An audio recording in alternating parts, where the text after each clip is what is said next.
성경 말씀 찾아 읽겠습니다. 신약 성경 로마서 8장 15절 말씀입니다.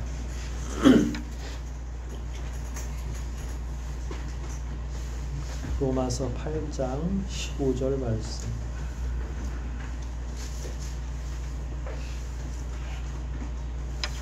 한 구절입니다. 우리 뜻을 생각하면서 한 목소리로 합독하도록 하겠습니다. 로마서 8장 15절입니다. 읽기를 시작하겠습니다. 여러분은 다시 하나님의 아들이 되게 하는 성령을 받았습니다. 그래서 우리는 성령님을 통해 하나님을 아버지라고 부릅니다. 아멘. 본문을 다시 한번 보십시오. 우리는 성령님을 통해 하나님을 뭐라고 불러요? 나의 아버지라고 부릅니다. 전능하사 천지를 만드신 하나님 아버지를 내가 믿사오니 하나님 아버지라고 표현하고 있죠. 오늘은 하나님의 아버지 되심에 대해서 한번 공부를 하도록 하겠습니다. 하나님을 아버지라고 부르는 것이 어떤 의미가 있는지, 어떤 유익이 있는지, 하나님을 아버지라고 부르는 사람들은 과연 어떻게 살아가야 되는지, 이런 내용들이 이 가운데 다 포함이 되어 있습니다. 호칭이라고 하는 게 그만큼 중요하고 관계라고 하는 게 그만큼 중요합니다.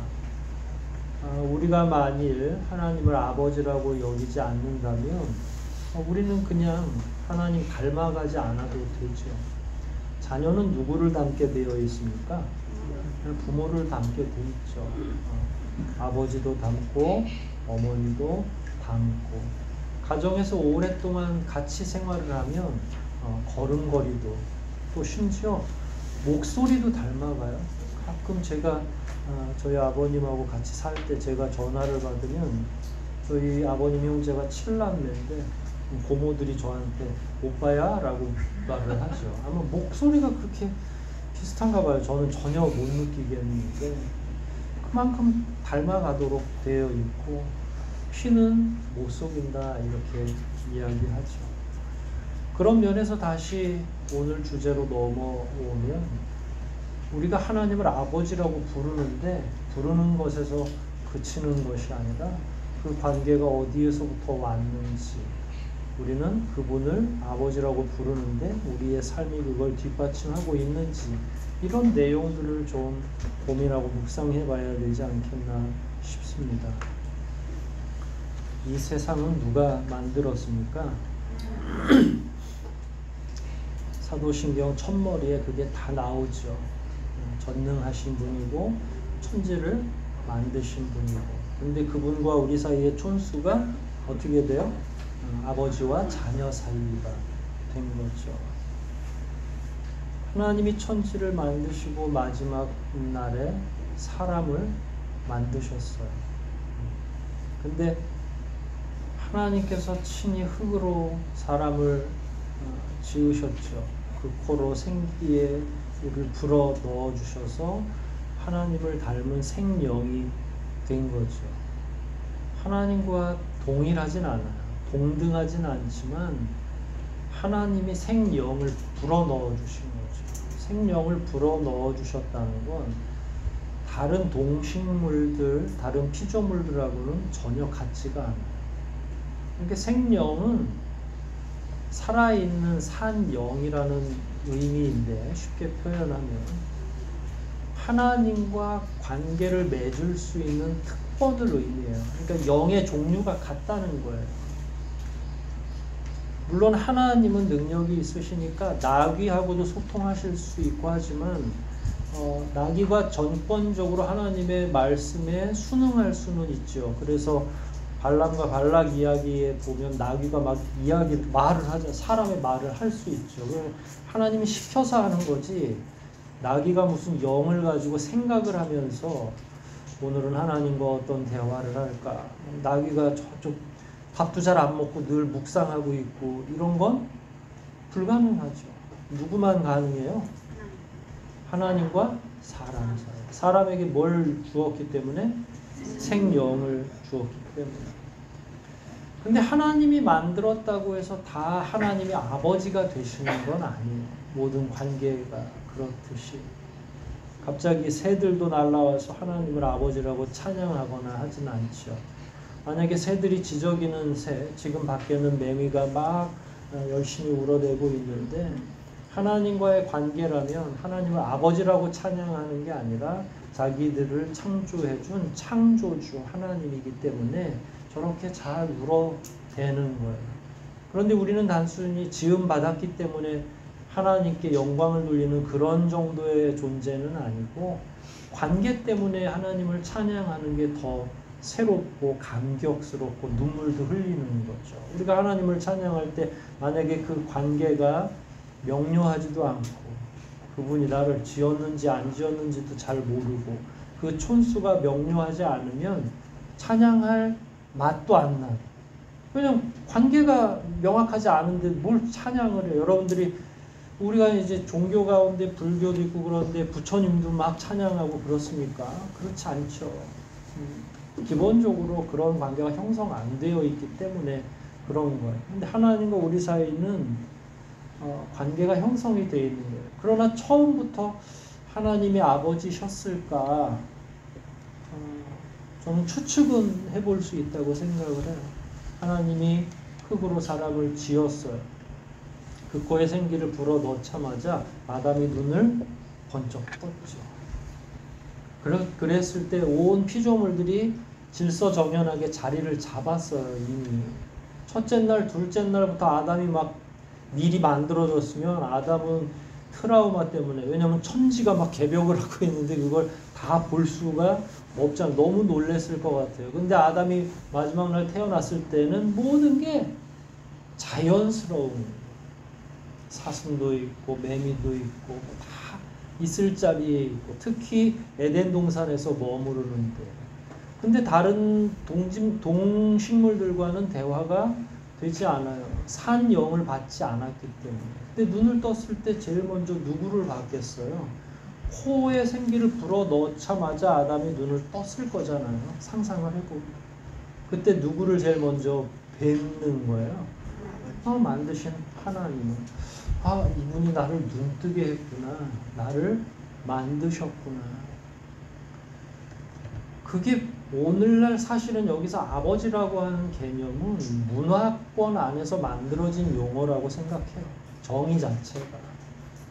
그러니까 그분을 아버지라고 불렀을 리는 저는 없다고 생각하지만 관계 면에서만큼은 피를 나눈 것보다 더 진하게 아담이 하나님을 의지했을 거고 바라봤을 거고 그분에게 기댔을 거라는 거예요. 근데 그 존재가 사실은 오늘날 우리가 말하는 부모의 역할하고 똑같은 거죠. 아담은 비록 성인으로 태어났겠죠. 아기로 태어난 걸 키우신 게 아니니까. 하지만 아담은 모든 게 다 처음이었어요. 그래서 하나님이 규칙을 알려주신 거예요. 아기 같은 존재인 거예요. 뭘 아무것도 몰라. 천진난만한 거죠. 왜냐하면 죄도 모르고 의가 뭔지도 잘 모르고. 그래서 하나님이 뭐가 죄인지를 알려주셨죠. 선악을 알게 하는 나무의 열매를 먹으면 정령 죽으리라. 그건 안 돼. 우리가 아이들한테 전기 콘센트에 젓가락 넣으려고 하면 어떻게 해요? 그러면 어떻게 돼요? 그냥 큰일 나겠죠. 그래서 이놈 됐지? 이렇게 하는 거하고 비슷하게 하나님은 영이 어린 아담에게 아버지로서, 부모로서의 역할, 학교처럼 하나하나를 잘 가르쳐 주신 거죠. 결국 아담 입장에서는 하나님이 유일한 대화 상대이고, 관계를 고민하던 아담은 이분이 나를 지으셨구나. 결국 그게 나중에 우리는 누가 지은 거야? 당연히 하나님이 지었지만 육체적으로는 엄마와 아빠가, 그걸 우리는 부모라고 인식하는 것처럼 아담도 서서히 그런 부모와 자녀 사이의 관계를 인식했을 것이다. 추측이에요. 그렇다고 또 아담이 아저씨라고 불렀으면 만무하잖아요. 오늘날의 개념으로. 대면대면한 것도 아니죠. 왜냐하면 하나님과 있을 때 가장 안정감을 느끼는 그 영이 있기 때문에 그게 산 영이고 그걸 생영이라고 하는 거예요. 여러분은 누구와 가까이 있을 때 안정감을 느끼나요? 하나님 앞에 나올 때 우리가 편안한 감정이 그런 원시 아담이 느꼈던 감정이 일부분이라고 저는 생각을 해요. 교회만 들어오면 그래도 내 시름이 놓여지고 그게 이제 하나님 품이라고 생각하니까 안정감을 느끼는 거예요. 물론 초신자들은 여기 오는 게 부담스러울 수도 있죠. 안정감 대신에 괜히 부담되고 또 누가 말 걸까봐 두려울 수도 있고. 그러나 관계가 잘 정립이 되면 어떻게 돼요? 그 세상 어떤 것보다 그래서 스르르 눈도 감고 기도하게 되고 그분을 내 온 마음으로 찬양하기도 하고. 그게 다 어디서 나왔냐면 부모와 자녀 사이의 관계에서 나오는 거예요. 그분 품에만 오면 안정감을 느끼기 때문에 교회 안으로 들어오는 것도 그런 면이 있는 거예요. 그런데 그런 마음이 아직 들지 않는다. 그건 나쁜 게 아니라 아직 단계적으로 하나님이 어떤 분이신지를 제대로 모르기 때문에 그런 거죠. 아직 미성숙한 영이기 때문에. 원래 하나님 품 안에서 가장 평안함을 누려야 되는데 아직 그 관계에 도달하지 못하면 들어올 때마다 낯선 거예요. 들어올 때마다 부담이 될 수도 있죠. 그건 뭐 어떻게 하겠어요. 그러나 시간이 해결이 될 겁니다. 하나님이 그를 어여삐 여기시고 항상 아버지로 인식하게 하는 건 오늘 본문에도 나오지만 성령을 통해 하나님을 나의 아버지로 부른다. 누가 역사해야 되는 거예요? 성령이 역사해 주셔야 아버지라고 부르는 거예요. 원래 우리는 죄가 있죠. 여러분들 믿기 전에는 하나님을 아버지로 인식했어요? 못했어요? 그땐 대면한 거죠. 하나님이 이때 예수도 알고 뭐 대충 들어서 아는 거죠. 교회 다니는 사람에 대해서 잘 이해도 잘 안 됐죠. 그게 왜 그러냐면 죄 때문이었던 거예요. 여러분 첫사람 아담 얘기를 했으니까 아담부터 한번 살펴보세요. 아버지로 관계를 맺던 시절 아주 좋은 시절은 짧았어요. 죄가 그들을 사로잡기 시작했죠. 그래서 궁극적으로 형벌을 받죠. 여자는 아이를 낳는 산고를 겪고 남자는 평생 일해야 되는 노동의 고통을 겪도록 되어 있어요. 이게 하나님의 질서 가운데 하나예요.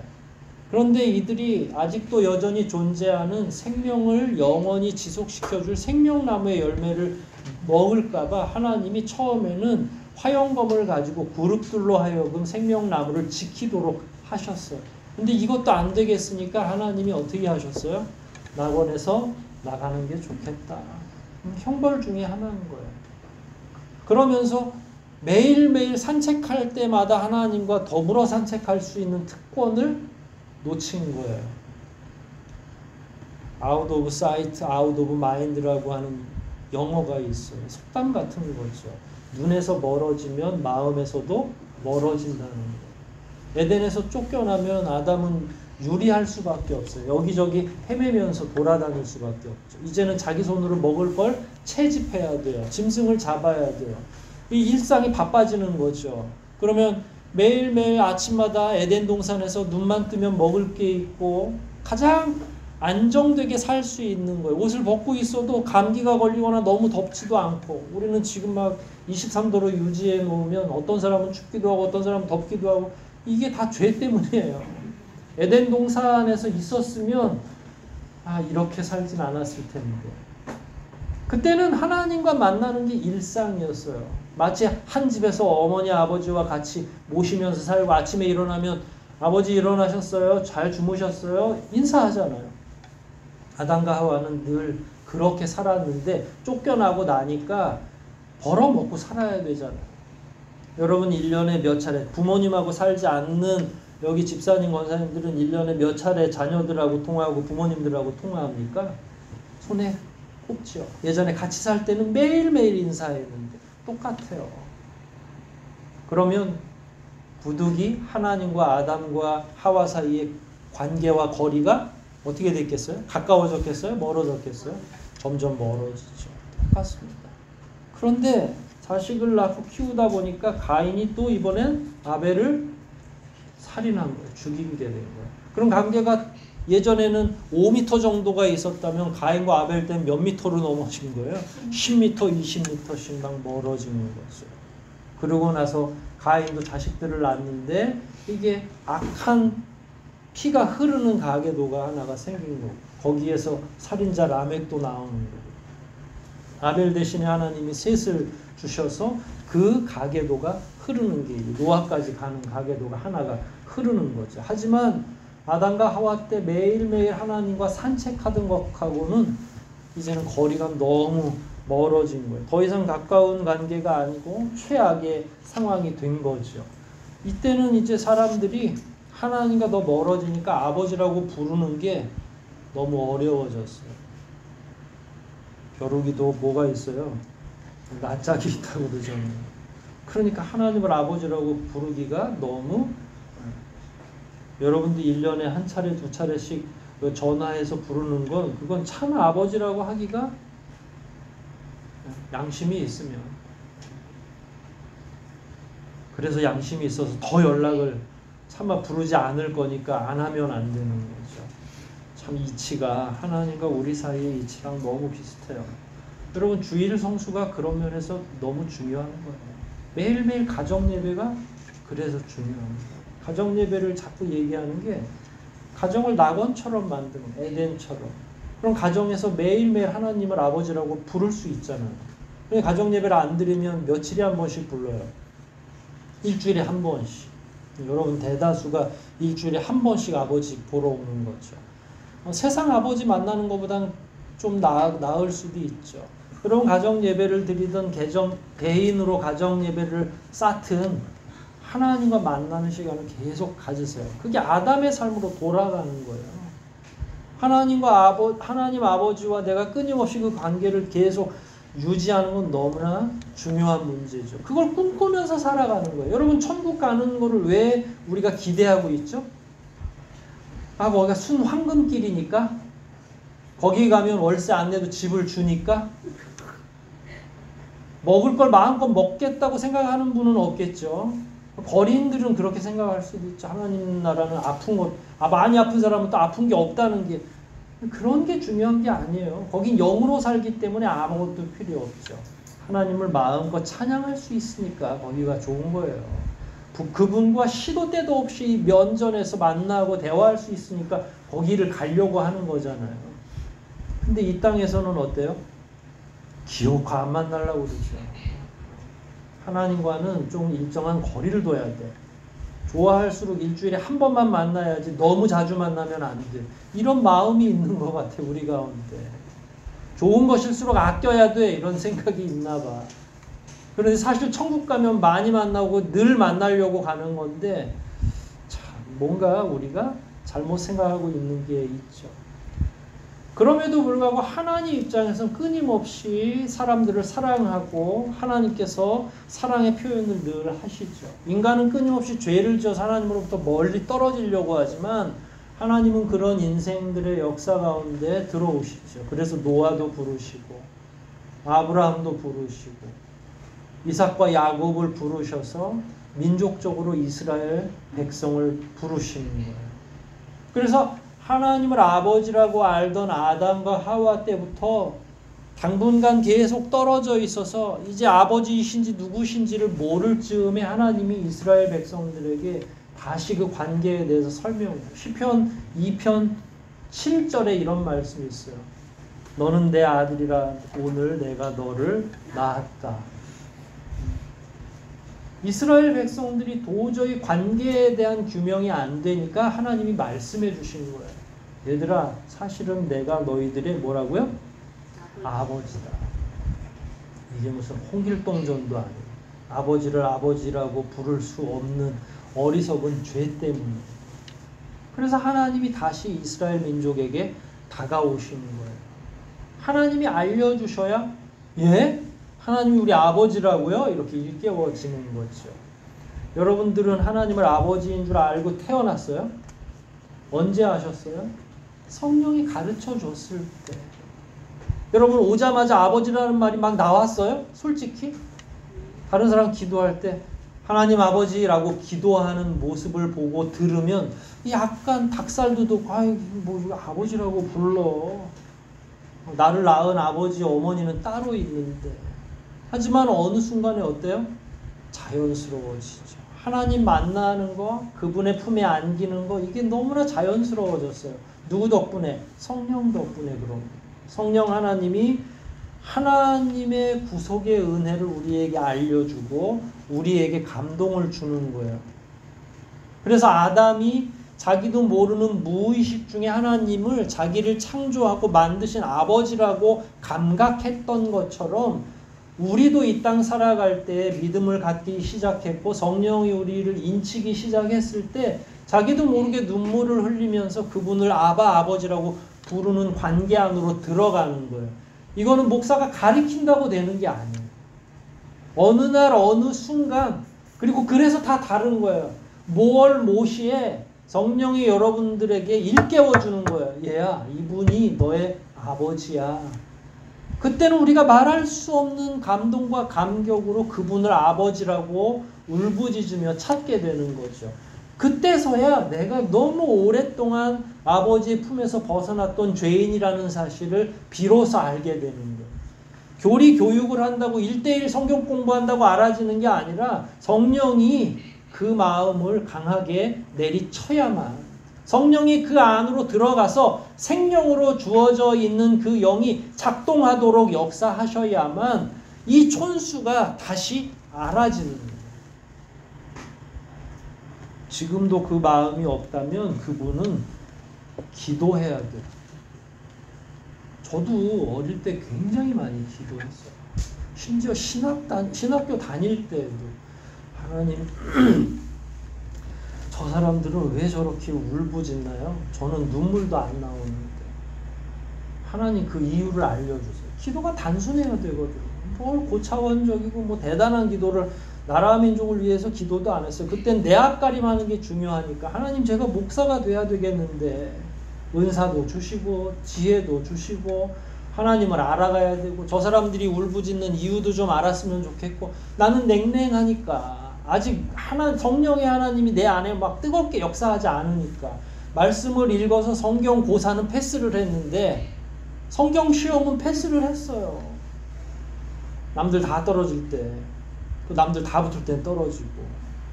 근데 하나님이 뜨겁게 내 안에 역사하지를 못하는 거예요. 촌수 형성이 안 되니까 눈물도 안 나오고 감동도 없고 뜨거워지질 않으니까 말씀이 열리지가 않는 거예요. 그러니 맨날 그 기도를 한 거예요. 1학년, 2학년 때. 당연히 기도해야죠. 여러분들이 마음이 뜨겁지 않으면 기도하세요. 누구를 빗대서 기도해도 돼요. 저분은 기도할 때마다 우는데 왜 내 마음은 이렇게 건조하고 그냥 바스락거릴 정도로 건조합니까?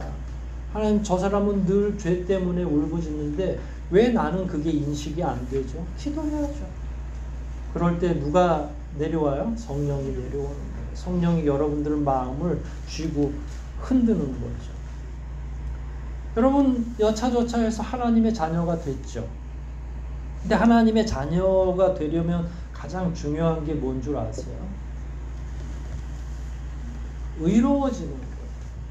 왜냐하면 그분의 피를 이어받은 사람으로서 자라려면. 여러분들은 생물학적으로는 누굴 닮았어요? 영적으로는 하나님을 닮은 거지만 생물학적으로는 누굴 닮았어요? 아까 얘기했잖아요. 엄마 아버지를 닮는 거죠.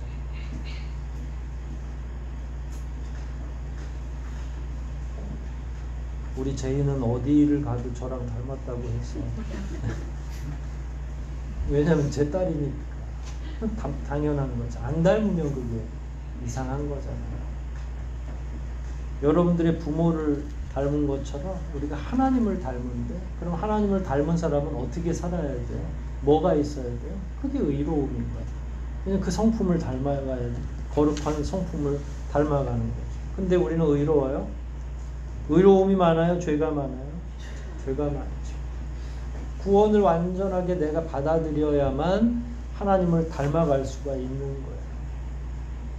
예수 그리스도를 믿기 전까지는, 그리고 그 전의 역사들은 사실은 구원을 받는 게 자기 행위에 그 믿음이 있긴 해요. 하나님이 나를 구원해 주실 것이다. 먼 훗날에 메시아가 오실 것이야 라고 하는 굉장히 미래적인 메시아에 대한 믿음을 가지고 열심히 살아야 돼요. 그래서 막 제사도 지내고 의롭게 살고 해야 되고 하나님께 실천하면서 나가야 되는 거예요.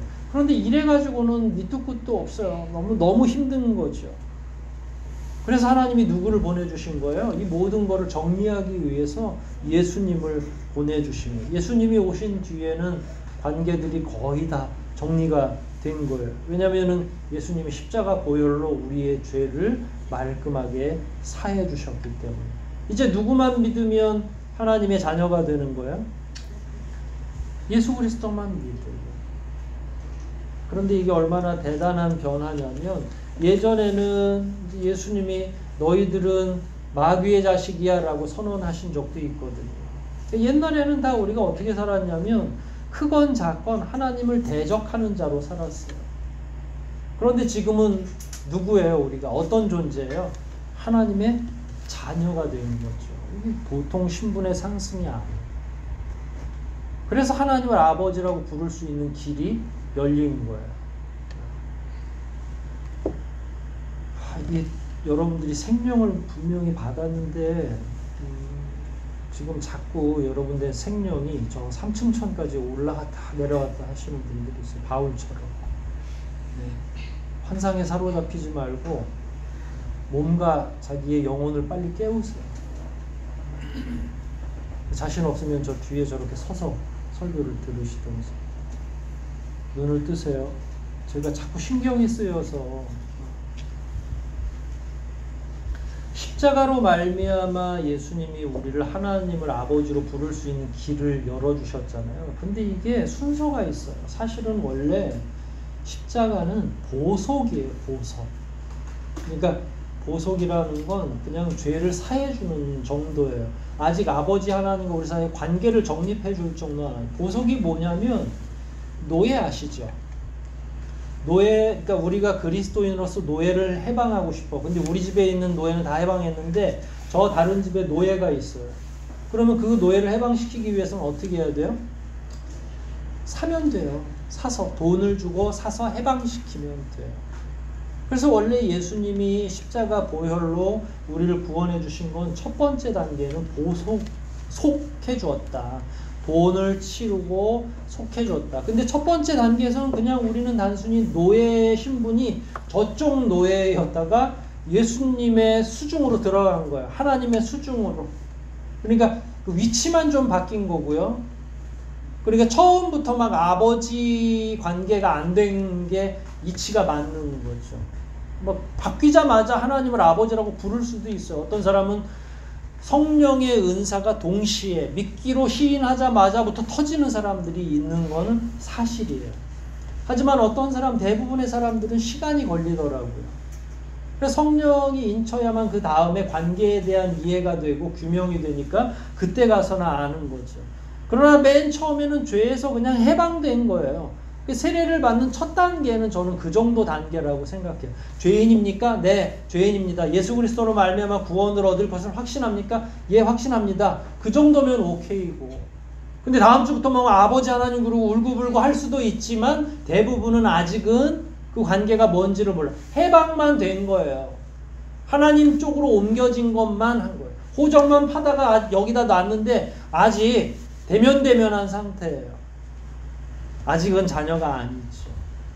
근데 이 관계는 아까 성령이 역사해야만 우리가 인식도 하고 그를 아버지라고 부를 수 있다고 했잖아요. 하나님이 일하셔야 되는 거예요. 그러니까 우리가 하나님을 아버지라고 못 부르는 이유는 아직 때가 안 돼서 그러는 거예요. 하나님이 아담에게 생명을 불어 넣어 주신 것처럼 우리 각자의 영에도 생명을 불어 넣어 주셔야만 그 작업을 누가 하냐면 성령이 한다는 거고요. 그러면 갑자기 이제 우리의 영의 눈이 번쩍 뜨여져서 이분이 나의 아버지구나, 이분이 나의 창조주시구나 라고 하는 거예요. 하나님이 일하셔야 되는 거예요. 하나님은 우리를 죄의 노예로부터 해방시키는 것만이 목적이 아니셨어요. 하나님은 자녀를 삼기 원했어요. 순서상 그렇게 원한 거죠. 그래서 하나님이 자녀를 자녀 삼기 위해서 관계를 정리할 성령의 역사를 주시는 거죠. 그때 딱 깨닫는 거예요. 이걸 소위 양자가 됐다라는 순서예요. 양자가 뭔지 아시죠? 원래 친자식은 아니다. 근데 원래 양자는 누가 드리죠? 자식이 없을 때 드리는 거예요. 대를 잇기 위해서. 근데 하나님께는 누가 있어요? 독생자 예수 그리스도. 그러니까 이걸 하나님이 인생들에게 굉장히 놀라운 역사를 해주시는 거예요. 예수를 죽이면서까지 우리의 영혼을 구원하는. 그래서 우리가 아무리 사랑에 대해서 깊이 알고 하더라도 하나님의 그 사랑을 다 헤아릴 수가 없는 거예요. 이치도 잘 몰라. 그냥 하나님이 그렇게 하셨다는 사건 정도만 우리가 지금 알고 믿고 감사한 거지, 하나님이 정말로 그 불타는 마음으로 우리를 얼마나 사랑하시는지, 그 사랑의 정도가 얼마나 깊은지는 헤아릴 수도 없는 거예요.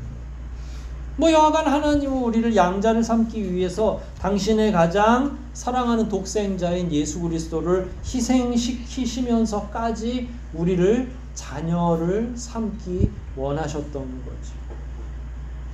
그래서 구약에는 이런 양자의 개념이 많이 나오질 않아요. 신약에 들어오면서 굉장히 많이 이 부분이 강조가 되죠. 성경을 한번 집중해서 찾아볼게요. 요한복음 1장 12절이에요. 요한복음 1장 12절.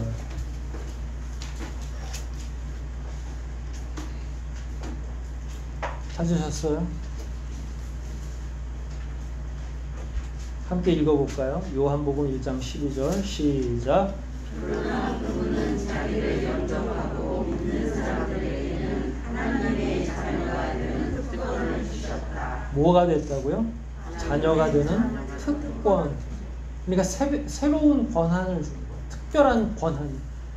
오늘 읽은 로마서 8장 15절 아시죠?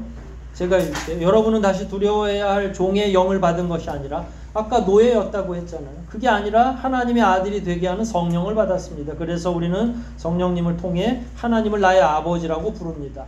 여러분들이 스스럼 없이 하나님 아버지라고 부르는 건 다 누가 임했기 때문에요? 성령이 여러분들에게 새로운 지혜를 주셨기 때문에. 갈라디아서 4장 5절로 7절 봅니다. 남자 청년들은 에베소서 1장 15절을 찾아 놓으세요. 에베소서 1장 5절. 자, 갈라디아서 4장 5절로 7절까지인데 찾으셨으면 한번 읽어볼까요? 그것은 시작. 그것은 율법 아래에 있는 사람들을 구원하고 우리를 하나님의 자녀가 되게 하기 위해서입니다. 여러분들이 아들이기 때문에 하나님은 성령을 우리 마음 가운데 보내셔서 나의 아버지라고 부르게 하셨습니다. 그러므로 이제는 여러분이 종이 아니라 하나님의 아들입니다. 여러분이 아들이기 때문에 하나님은 여러분을 상속자로 삼으신 것입니다. 이 상속자 잘 기억하고 계세요? 자, 에베소서 1장 5절 찾았나요? 읽어보십시다. 시작.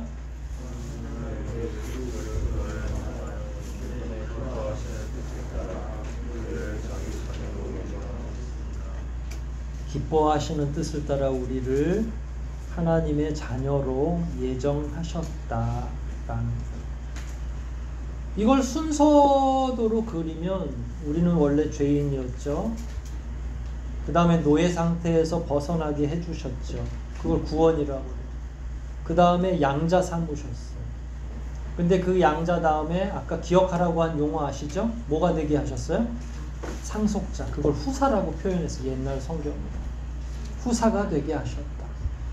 이게 신분 변화가 그냥 한 단계 정도 뛰어오른 거예요? 아니면 엄청난 변화예요? 네, 획기적인 신분의 변화죠. 예전에 노예였는데 노예에서 야 이제는 자유롭게 살아. 요것만 해도 너무 감지덕지한데 아들이 되게 해주신 거예요. 그냥 아들만 되게 하신 게 아니라 뭐까지 주신 거예요? 하나님 나라를 상속할 수 있는 권세까지. 이 변화는 놀라운 거예요. 근데 이 구원의 변화와 은혜를 우리는 감격으로 받아들이지를 잘 못하는 거예요. 내 신분이 얼마나 변했는지를 체감할 수 없는 거죠. 그러니까 전능하사 천지를 만드신 하나님 아버지를 내가 믿사오며 할 때 그 아버지는 지금까지 말씀드린 이런 내용들이 다 함축된 거예요. 그냥 아버지가 어느 날 갑자기 거저된 게 아니라 하나님이 오래 참으시고 길이 참으시는 그 은혜로 말미암아 예수 그리스도를 십자가에 못 박은 그 은혜로 말미암아 성령을 내게 부어주심으로 말미암아 일깨우는 은혜가 있었기 때문에 구비구비마다 하나님이 저와 여러분들을 사랑하셨기 때문에 하나님을 아버지라고 부를 수 있는 존재가 된 거고 그 인식이 가능해진 거예요. 그냥 이게 자연스럽게 어느 날 나도 모르게 습관처럼 된 게 아니라는 거예요. 하나님이 이처럼 열심히 일하신 거죠. 이건 말로만의 변화가 아니죠. 지금부터가 제일 중요해요. 여러분 하나님을 진짜 아버지로 느끼세요? 진짜 그렇게 시인하시는 거야? 하나님은 여러분들의 누구세요? 아버지시죠.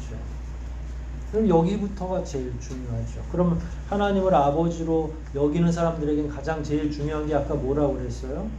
의로움이라고 그랬어요. 거룩한 거라고. 그럼 거룩하게 살 실제적인 삶의 변화가 있는 거예요. 명목상의 이름만 아들이 된 게 아니라 삶이 변화해야 돼요. 신분이 변화됐으니까. 예전에 죄의 노예로 살 때에는 우리 욕망대로 살아도 돼요. 왜냐하면 죄의 자녀가 진노의 자녀는 원래 자기 욕망대로 살도록 되어 있습니다. 그런데 하나님의 자녀가 됐어요. 그러면 어떻게 살아야 돼요? 자기 욕망대로 사는 게 아니죠. 성령의 소욕을 따라 사는 거죠. 그래서 성령의 열매를 맺어야만 되는 거예요. 오직 성령의 열매는 사랑, 희락, 화평, 인내와 자비와 양선, 온유와 충성과 절제. 이거보다 더 많은 하나님께서 우리에게 요구하시는 게 있는 거예요. 왜냐하면 하나님의 자녀로 신분이 변화됐으니까 그 신분에 맞도록 뭐뭐답게 살아야 되는 거예요. 사람들이 손가락질 받는 이유가, 우리 기독교가 요즘에 손가락질 받는 이유가 하나님 자녀로 떳떳이 살아서 손가락질 받는 거예요. 아유, 저것들은 아주 독종이야.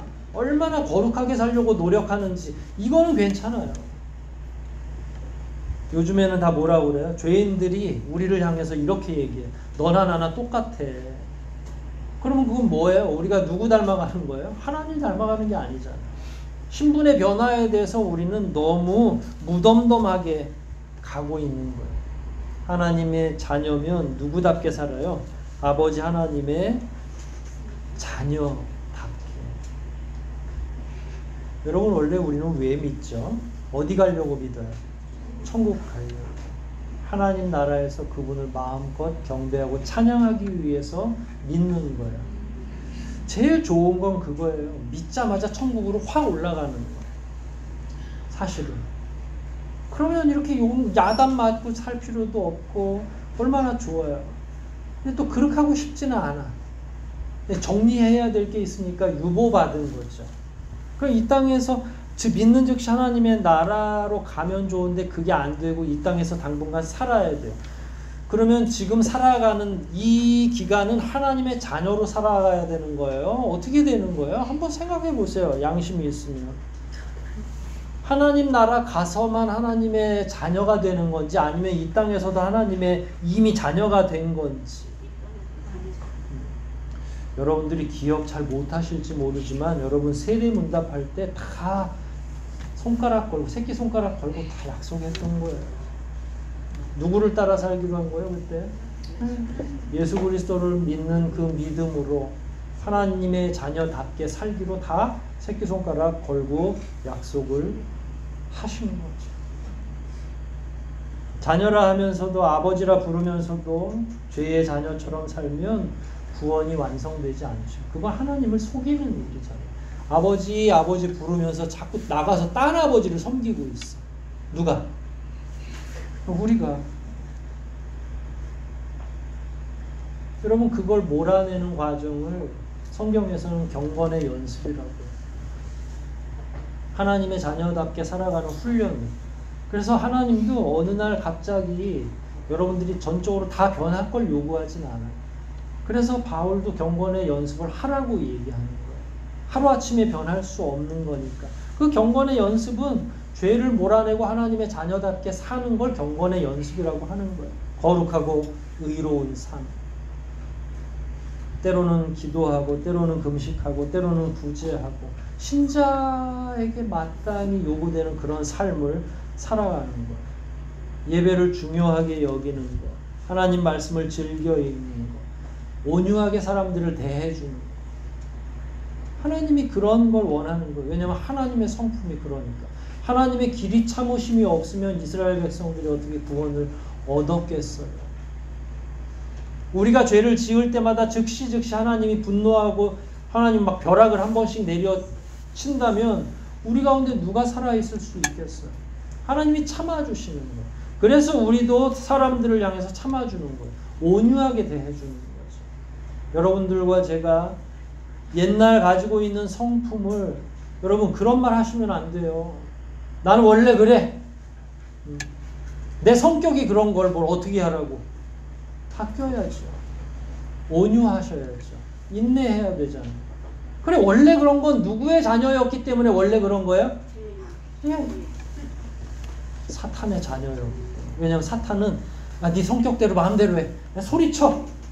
사람들을 미워해도 돼. 분노하는 거 괜찮아. 그렇게 가르쳤죠. 그러나 하나님의 자녀가 되면 어떻게 가르쳐요? 참아라. 온유해라. 원수라도 용서해라. 사랑해라. 힘들죠.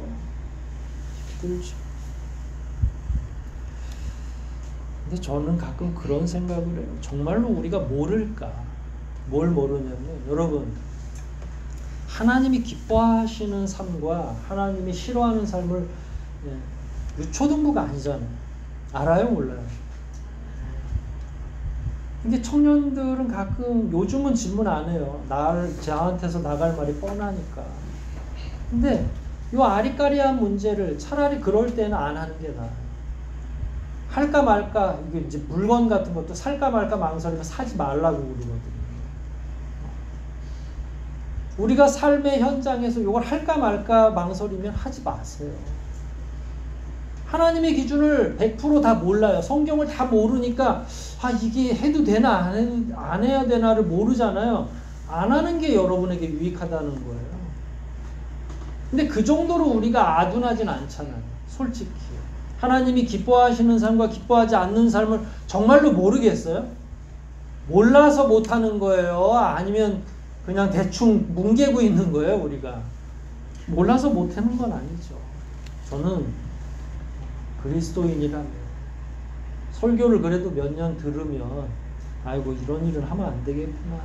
세상에 나가서 가장 기초적인 세상의 법도 잘 지켜줘야 되고 성경 안에서 하나님이 우리에게 요구하시는 바도 다는 모르지만 이거는 아무래도 세상에서도 안 하는 걸 우리가 해서는 안 되지. 이 정도 기준은 알지 않겠냐라는 거예요. 그래서 저는 그럼 어떻게 하나님의 자녀답게 살까요? 라고 질문한다면 아는 대로 사세요 라고 대답할 거예요. 여러분들이 양심상 꺼리지 않는 방식의 삶을 택하라는 거예요. 이미 여러분 안에 하나님이 도덕적인 성품도 주셨고 어느 게 옳은지 정도는 판단할 수 있는데 그걸 매 건마다 물어봐야 되겠냐? 그렇지 않다는 거죠. 그래서 여러분의 양심에 맡겨서 그리스도인의 양심이에요. 옛사람의 양심이 아니라 그대로 살라. 때로는 이 반대도 있어요. 극단적인 금욕주의를 하려고 하는 그리스도인들도 있어요. 저는 이게 또 하나의 극단이라고 생각하는데 여러분들을 올가매려고 하나님이 부르신 건 아니에요. 그렇다고 너무 방만하게 살라고 부르신 것도 아니죠. 그래서 아까 여러분이 아는 대로 행하라고 한 이유가 그거예요. 너무 극단적이지도 않게. 하지만 내 양심상 하나님께 하나님과 해도 될까요? 말아야 될까요? 라고 할 때는 하지 마는 게 더 좋다고 얘기했잖아요. 질문할 거리가 많이 줄어듭니다. 사실은. 그리고 하나님한테 들을 대답이 사실 뻔하거든요. 이게 내 욕심인지 하나님이 원하시는 건지 알아요? 몰라요? 정말로 몰라요? 우리가? 알죠. 그래서 내 욕심일 때는 안 하는. 그게 하나님을 아바 아버지라 부르는 자들이 취해야 될 삶의 태도라는 거예요. 자녀로서 어떻게 살아가야 되는지. 그래서 욕망만 따라서도 안 되고 극단적인 금욕도 안 되고 하나님께서는 저와 여러분들에게 자발적인 사랑을 요청하시는 거예요. 제가 여러분들한테 믿으시면 아멘 하시기 바랍니다 라는 말을 합니까? 안 합니까? 안 해요. 거의 안 해요. 왜냐하면 그건 진짜 아멘이 나오면 스스로가 속으로 하게 돼 있어요. 그렇지 않습니까? 뭘 믿으시면 아멘 하고, 그러니까 안 믿어지는데도 자꾸 아멘 하라고 하니까 교회가 늘 그냥 아멘 아멘 하고 있는데, 아멘 아멘 해놓고 행동은 어때요? 행동은 아멘처럼 하지 않잖아요. 하나님은 그런 신자를 원하시는 게 아니에요. 한 번 아멘을 하더라도 내가 행동할 수 있는 거, 내가 그분을 닮아가기로 하고 하나님을 사랑하는 마음에서 아멘 하시기를 원하고 계시는 거거든요. 그랬을 때 하나님과 우리 사이에 관계가 새로워지는 거예요. 하나님은 여러분들의 사랑을 강제로 요구하지 않아요. 그저 성경에서 배운 대로, 그동안 설교를 통해서 여러분들이 들은 대로, 받은 은혜대로 하나님을 사랑하는 것을 하나님이 원하고 계신다. 아버지와 우리 사이의 관계죠. 여러분, 인간관계에서 동일합니다. 물론 어떤 부모님은 자녀들에게 돈을 바랄 수도 있죠. 인간적인 관계에서. 그런데 대부분 연세 드신 부모님들은 돈보다는 자주 대화하고 싶어요. 그 관계의 회복을 원하는 거잖아요. 자식들 힘들게 사는 거 다 하는데 뭔 돈을 그렇게 원하겠어요. 너는 너 벌어서 살아. 나는 좀 어렵게 살더라도 그 대신에 너하고 내가 자주 연락했으면 좋겠고, 그 관계 안에서 누리는 사랑과, 그게 자발적으로 일어나야 된다는 거예요. 하나님이 여러분들에게 강제를 요청하지 않는 것처럼. 여러분, 아버지 하나님과 여러분 사이의 관계가 어땠으면 좋겠어요? 한번 상상을 해보세요. 가장 편안한 관계가 어떤 관계일까? 아마 다 다른 상상을 하실 수 있죠. 저는 여러분들이 상상하는 가장 좋은 하나님과 우리 사이의 관계가 이루어지길 원해요. 그리고 그걸 위해서 여러분들이 서서히 하나님 앞에 내 성품을 좀 변화시켜서 온전하게 나아갈 수 있는 자녀로서의 자격을 갖추시길 원해요. 그게 합력해야만 떳떳한 자녀가 되는 거예요. 세상에서는 금이 환영을 해서 떳떳하게 부모가 있는 고향으로 들어가기를 원하는 것처럼, 저와 여러분은 하나님께 떳떳하게 나가기를 원해야 되는 거죠. 그게 성품의 변화고 삶의 변화고 실제적인 현장의 변화인 거예요. 저는 저와 여러분이 그렇게 되기를 원해요. 하나님 앞에 마치 몸은 어른인데 가장 순수했던 아담이 쫄래쫄래 하나님을 쫓아다니는, 하나님 주변을 맴도는 그 관계 있잖아요. 그러기에는 우리가 너무 세상을 많이 알고 있죠. 그러기에는 우리가 너무 영악해진 거잖아요. 이걸 어떻게 다 빼낼까? 어떻게 하면 아무것도 모르는 하나님의 자녀가 될 수 있을까를 계속 묵상한다면 하나님께서 여러분들을 그렇게 인도하실 거예요. 네가 원하는 게 정말로 그 순수한 나와의 관계구나. 그러면 기도도 변해요. 하나님을 향한 충성의 내용도 변해요. 왜냐하면 하나님은 여러분들의 그 무엇인가를 원하지 않아요. 바로 그 마음을 원하고 계시는 거거든요. 그래서 하나님을 아버지로 부를 때마다 진지함이 있고 하나님 품 안으로 들어가는 거. 그래서 이름만 부르지만 우린 그렇게 편할 수가 없는 그런 하나님과 우리 사이의 관계가 지금부터라도 더욱 확장되고 완성되고 풍성해지시기를 주의 이름으로 축복합니다. 이 말씀들 생각하면서 한번 기도하시겠습니다. 하나님의 아버지 되심이 우리에게 어떤 의미인지, 우리는 너무 무심코 하나님을 아버지라고 부르고 있고 그에 상응하는 행동도 없고 마음도 없을 때가 너무 많죠. 이 시간 우리 하나님을 아버지라고 깊이 부르면서 자녀로서의 삶을 회복하게 도와달라고, 성령께서 우리를 강하게 인쳐달라고, 하나님과 우리 사이에 영이 살아있는 관계 안에서 아버지로 부르게 해달라고 통성으로 함께 기도하시겠습니다.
하나님 아버지, 진노의 자녀, 죄의 자녀였던 저희들을 죄에서 구원해 주신 것도 너무 감사한데 우리를 자녀 삼아 주시고 상속자가 되게 해 주시고 언제라도 하나님을 아버지라 부를 수 있는 특권을 허락해 주심을 인해 감사를 드립니다.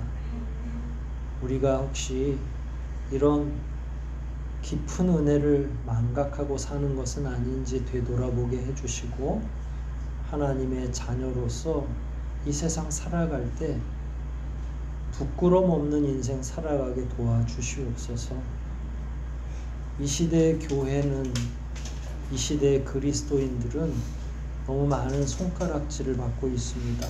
잘 믿어서 받는 손가락질이 아니라 하나님을 아버지라고 부르면서 아버지의 자녀처럼 자녀답게 살지 못해서 받는 손가락질입니다. 어떻게 하면 좋겠습니까? 우리라도 하나님 앞에서 바르게, 의롭게, 거룩하게 살게 도와주시옵소서. 하나님의 자녀답게 살게 도와주시옵소서. 모든 것 예수님의 이름으로 기도하옵나이다.